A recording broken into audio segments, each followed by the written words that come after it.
It was meant to be a dream vacation, a picture-perfect evening in a quiet seaside town, but in the blink of an eye, everything changed.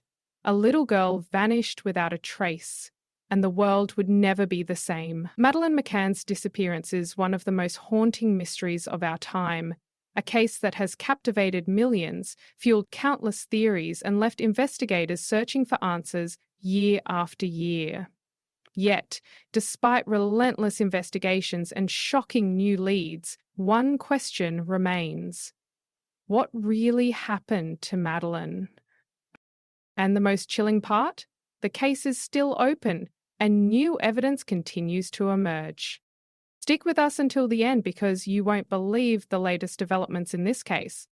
Praia da Luz, a peaceful, picturesque resort town along Portugal's Algarve coast. The kind of place where families escape the pressures of daily life to bask in the sun, enjoy the ocean breeze, and feel, if only for a little while, completely at ease. For the McCann family, this was supposed to be a perfect getaway, a much-needed break from their demanding lives in England. Kate and Gerry McCann, both respected doctors, had brought their 3 children on vacation, looking forward to a week of relaxation with close friends. Their 3-year-old daughter, Madeleine Beth McCann, was the eldest, a bright, curious child with big blue-green eyes and a signature fleck in her right iris, an unmistakable feature that would later become the defining symbol of her disappearance.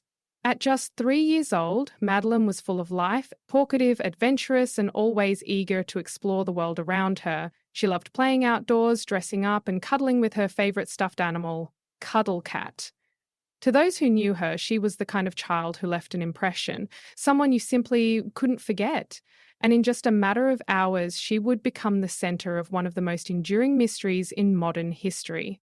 May 3rd, 2007. It was an ordinary day, filled with sun-drenched moments by the pool, ice cream treats, and laughter echoing through the Ocean Club resort.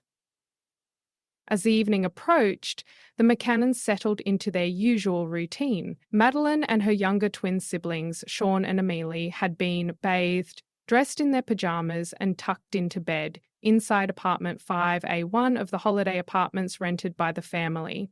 At approximately 8:30 p.m., Kate and Gerry McCann left their apartment to join their friends at the resort's tapas restaurant, just a short walk away. It was a tradition throughout their stay, an evening ritual that had come to feel safe. The restaurant was within eyesight of the apartment, and every 20 to 30 minutes, one of the parents would leave the table to check on the sleeping children. This group of friends, later dubbed the Tapas 7, had followed this system all week. It wasn't uncommon for parents to leave their children unattended at the Ocean Club, trusting that the small resort town was a secure and family-friendly environment. But as the night unfolded, a series of seemingly minor decisions, overlooked details, and crucial moments would create the perfect storm and lead to a tragedy that would haunt the world for years to come. At 9:05 p.m., Gerry McCann left the table for the first check. As he walked to apartment 5A, everything seemed normal. He entered the bedroom, saw Madeleine and the twins sleeping peacefully, and left without incident. He returned to dinner, feeling reassured.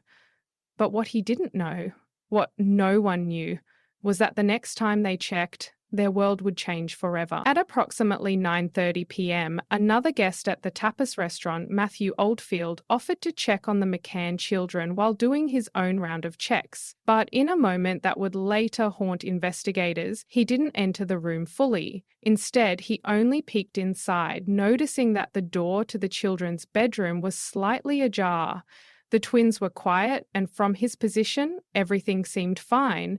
He assumed all was well and returned to dinner. 30 minutes later, at 10 p.m., it was Kate McCann's turn to check. She made the short walk back to apartment 5A, stepping through the unlocked patio door as she had done every night before. But the moment she entered the room, something felt wrong. The bedroom door, normally left slightly open, was now wide open. A gust of wind from an open window rustled the curtains, a window that had been closed before. And then she saw it. Madeleine's bed was empty, At first, Kate searched frantically, hoping, praying that her daughter had simply wandered into another part of the apartment. But deep down, an overwhelming fear had already begun to take hold, and within seconds, reality set in. Madeleine was gone. By the time Kate reached Madeleine's bed, the little girl had vanished without a trace. And what happened next would set off one of the biggest missing persons cases in history. The moment Kate McCann realized her daughter was missing, panic set in. She ran back to the tapas restaurant, her voice cutting through the night. "They've taken her." Those words would echo for years to come. The restaurant fell silent. Jerry McCann leapt from his seat, their friends following close behind. Within minutes, chaos erupted at apartment 5A. A desperate search began, but Madeleine was nowhere to be found. But what happened in the hours that followed would prove to be just as haunting as the disappearance itself. In any missing persons case, the first 48 hours are crucial. Investigators call it the golden window, the time when vital evidence can be gathered before it's lost forever. But in the case of Madeleine McCann, that window was shattered by a series of catastrophic mistakes. At 10:41 p.m., roughly 40 minutes after Madeleine was discovered missing, resort staff contacted local police, but their response was shockingly slow. Officers from the Guardia Nacional Republicana, a small police unit in the Algarve, arrived only after 11 p.m., an entire hour after the alarm was raised. And when they did arrive, they treated the situation as a routine case, not the possible abduction of a 3-year-old child. Instead of locking down the crime scene, securing evidence, and immediately launching an official search, officers conducted only a basic sweep of the area. Worse still, the apartment, one of the most important pieces of evidence, was left unprotected. Resort staff, family members, and friends came and went, unknowingly trampling over crucial forensic clues. Fingerprints were smudged, DNA traces were lost, and any potential leads were slipping away by the second.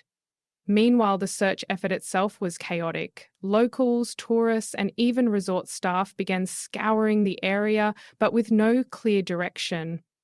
Portuguese police initially believed Madeleine had simply wandered off, an assumption that cost precious time. By the time reinforcements arrived, several hours had already passed, and in cases like this, every second counts. As the hours turned into dawn, one unsettling realization set in. If Madeleine had been abducted, her captor could have been long gone. From the beginning, tensions mounted between the Portuguese police and British authorities. Portugal's Polícia Judiciária, the investigative police force, was reluctant to share details with the McCanns or international officials. The country's legal system operated differently, valuing secrecy over transparency. And as days passed with no major breakthroughs, pressure on the investigators grew. Back in the UK, the case was already making headlines. British media descended upon Praia da Luz, turning the quiet seaside town into a media circus. With each passing hour, the McCannans faced growing scrutiny, not just from the press, but from law enforcement itself. And as investigators sifted through the conflicting witness statements, a disturbing pattern began to emerge. The night of May 3rd was chaotic, and conflicting reports only deepened the mystery. Witnesses claimed to have seen suspicious figures near the Ocean Club apartments. One of the most well-known sightings came from Jane Tanner, a member of the Tapas group. Around 9:15 p.m., just minutes after Jerry McCann had checked on Madeleine, Tanner claimed she saw a man carrying a small child in his arms walking quickly down the street. The child, she insisted, was wearing light-coloured pajamas, just like Madeleine.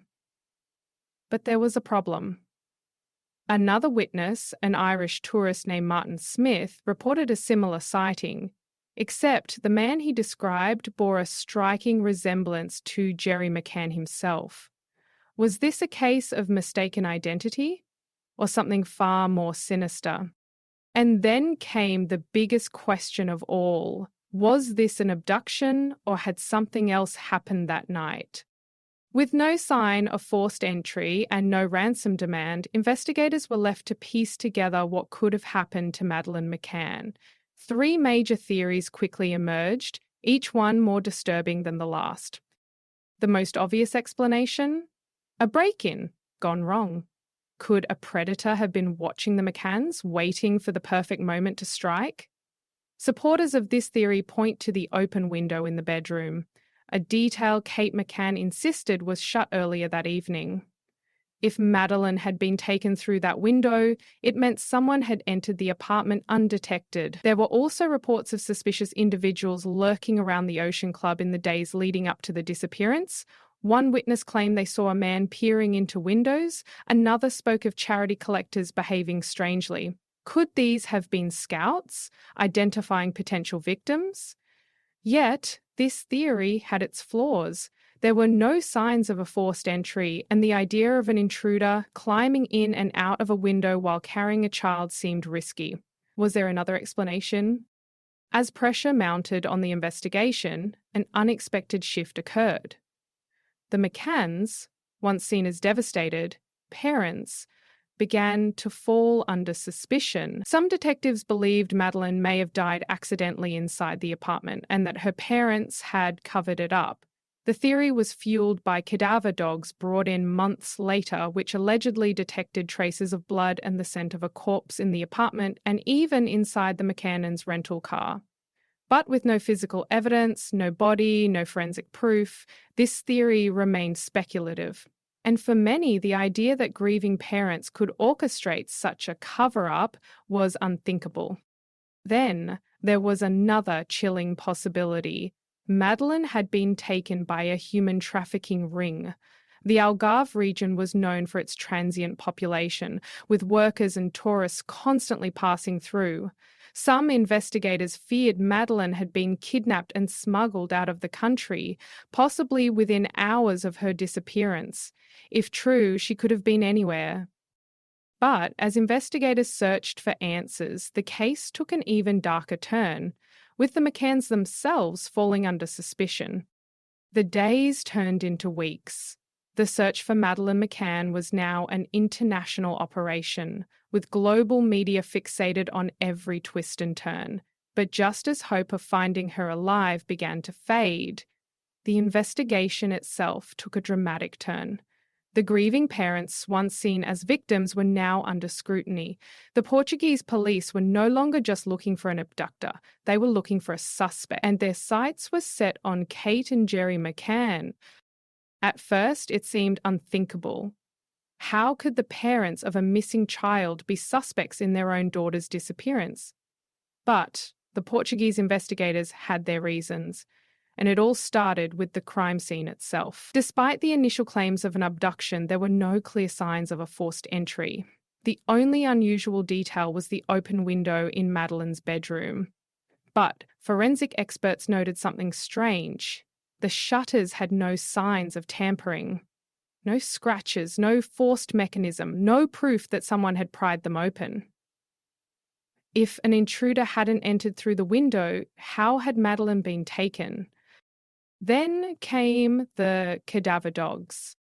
3 months after Madeleine's disappearance, in August 2007, British forensic teams were brought in to assist. Among them was a specialist team with 2 highly trained cadaver dogs, Keela and Eddie. Their task? To detect the scent of human remains and trace evidence of blood. What they uncovered changed the course of the investigation. Inside apartment 5A, Eddie, the cadaver dog, reacted strongly near the wardrobe in the McCannans' bedroom and behind the sofa. The implication? That a dead body had once been in the room. And that wasn't all. When the dogs were brought to the McCanns' rental car, a vehicle they had only hired weeks after Madeleine vanished, Eddie again signalled the presence of cadaver scent. Keela, the blood detection dog, alerted to microscopic traces of blood in the trunk. For Portuguese investigators, this was a major breakthrough. If cadaver scent and blood were found in the very apartment where Madeleine was last seen and in a car hired after she disappeared, what did that mean? And yet, there was a problem. While the dogs were highly trained, their findings were not considered conclusive evidence. There was no DNA match to prove the blood was Madeleine's. Without that, this was still just a theory. But to the Portuguese police, it was enough to justify a new line of inquiry. As the investigation intensified, a name emerged at the center of the controversy: Inspector Goncalo Amaral, the lead investigator on the case. Amaral was convinced that the McCanns were hiding something, and in September 2007, just 4 months after Madeleine's disappearance, the unthinkable happened. Kate and Jerry McCann were officially declared arguidos, formal suspects. But almost as quickly as the accusation was made, the case began to crumble. Under intense international pressure, Portuguese authorities struggled to build a case against the McCanns. By July 2008, all charges were dropped due to lack of evidence. The McCanns were no longer suspects. But for Amaral, the damage had already been done. In 2008, Amaral published a controversial book titled The Truth of the Lie, in which he laid out his theory. He believed Madeleine had died in the apartment and that her parents had staged an abduction to cover it up. The McCanns, furious over the accusations, took Amaral to court in a lengthy legal battle. But the damage to their reputation was irreversible. Public opinion was now deeply divided. Were they grieving parents? Or was there something more to their story? But just as the world was consumed by the McCann controversy, new reports surfaced. Eyewitnesses from Morocco, Spain, and beyond claimed to have seen Madeleine. If she had truly been abducted, was she still alive? As investigators searched for answers, bizarre and chilling theories began to spread. Some believed Madeleine had never left Praia da Luz. Others insisted she had been trafficked across borders. And then came the unconfirmed sightings. Shortly after her disappearance, reports began to surface. A woman in Morocco claimed to have seen a young blonde girl resembling Madeleine in a rural town. Another witness in Spain swore they had seen a girl with strikingly similar features traveling with an unknown man. But perhaps the most unsettling claim of all was the theory that Madeleine had been kidnapped and placed into the hands of high-profile individuals. Over the years, whispers of a sinister cover-up emerged. Some theorists pointed to child trafficking rings operating across Europe, suggesting Madeleine had been taken by an organised network. Others speculated that powerful figures, politicians, celebrities, or even those in law enforcement may have had a hand in the case. The theories were dark, unproven, but they refused to die. And as the world searched for answers, one thing became clear. Madeleine's case was no longer just about a missing girl. It had become a global obsession. And then, just when the world thought it had seen every twist imaginable, a shocking new lead changed everything. For years, the disappearance of Madeleine McCann remained a mystery, tangled in controversy, theories, and dead-end leads. But in 2011, everything changed. Scotland Yard launched a new investigation, one that promised to either uncover the truth or confirm the world's worst fears. And with it came new suspects, new evidence, and one of the most chilling developments in the case to date. By 2011, the official investigation in Portugal had stalled. Leads had dried up, and many believed the case would never be solved. But the McCannans refused to give up. Under mounting public pressure, the British government ordered Scotland Yard to step in, launching what would become known as Operation Grange. With a budget of millions and access to years of police files, detectives combed through every detail, hoping to find something, anything that had been missed. And then they did. By re-examining the timeline and witness statements, investigators uncovered discrepancies that had previously gone unnoticed. They released new EFIT images, computer-generated sketches of potential suspects based on eyewitness descriptions. Some of these faces had never been seen by the public before, and one, in particular, stood out. Image flashes on screen. A man seen carrying a child near the McCann's apartment on the night of May 3rd, 2007.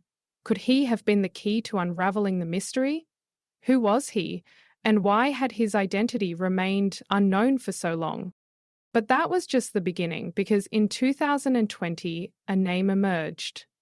A name that would reignite the case and send shockwaves around the world. In June 2020, German prosecutors made a bombshell announcement. After years of speculation and dead-end theories, they believed they had finally identified a prime suspect, a convicted pedophile and rapist named Christian Bruckner.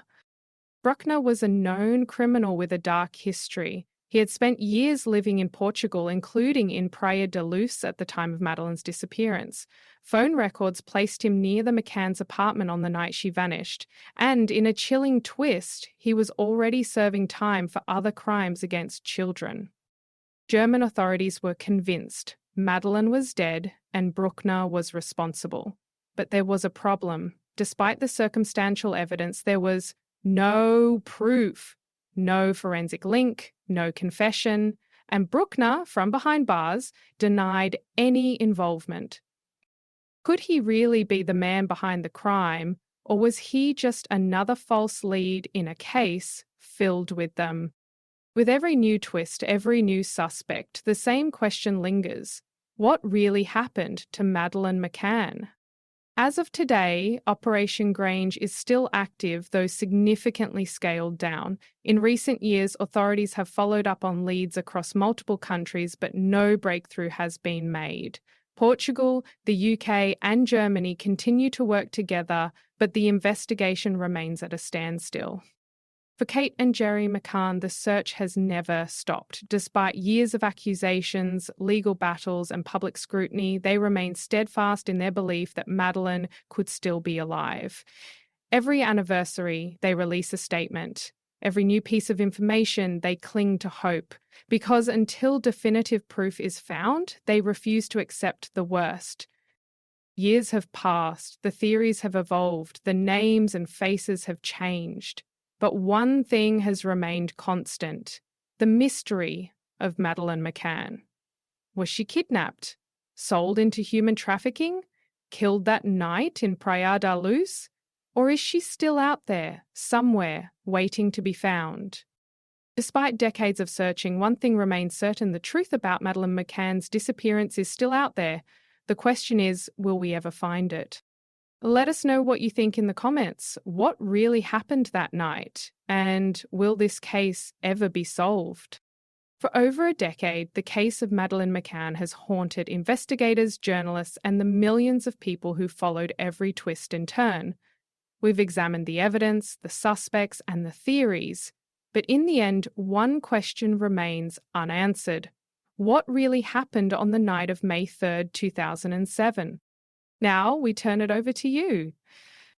What do you think happened to Madeleine McCann? Do you believe the official theories, or do you have a different perspective? Could there still be crucial evidence waiting to be uncovered, or is the truth buried forever? Let's continue this conversation in the comments. Your thoughts, theories, and insights could help bring new perspectives to this case.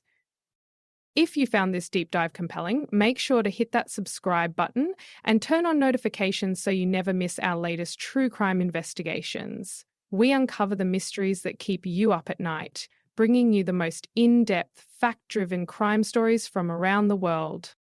And if you want more cases like this, let us know what case we should cover next. Until then, stay curious, stay vigilant, and we'll see you in the next one.